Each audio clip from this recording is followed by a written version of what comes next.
தேசிய பசுமை தீர்மானம் அவங்க முன்வந்து வழக்கு எடுத்தாங்க. யாருமே வழக்கு கொடுக்கல.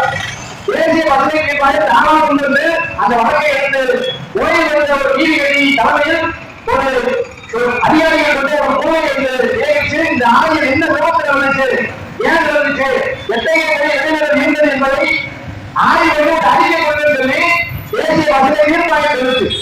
அந்த குழு அந்த ஆய்வை நடத்துறது. அந்த ஆய்வை நடத்துறது தான் அந்த குழு அறிக்கையை தாக்கல் பண்ணியிருக்கு.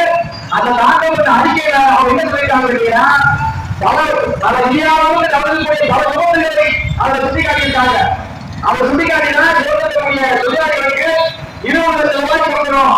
காயப்பட்டிருக்கக்கூடிய தொழிலாளிகள் சொன்னால் 50 சதத்துக்காக இருக்கக்கூடிய காயப்பட்ட தொழிலாளிகளுக்கு 15 லட்சம் ரூபாயும், அந்த சதத்துக்கு தொழிலாளிகளுக்கு 10 லட்சம் ரூபாய் கொடுக்கணும்னு சொல்லி தேசிய பசுமை தீர்மானம் இருக்கு. அந்த உத்தரவை தான் நீங்க கேட்டுட்டு இருக்கோம். எனவே இரண்டு தொழிலாளிகள் லட்சக்கணக்கில் கேட்கிறாங்க. அதற்கு குரூப்பாக கேள்வி இல்லை.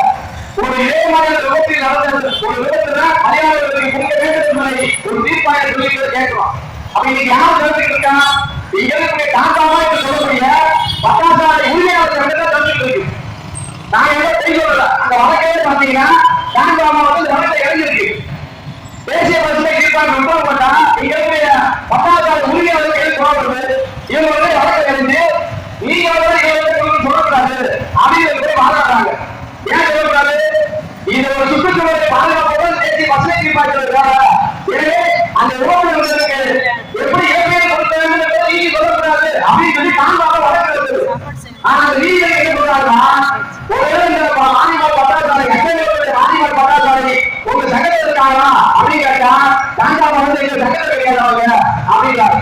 அதே மாதிரி சங்கத்தையும் பாதிக்காது அப்படின்னு சொல்றாங்க.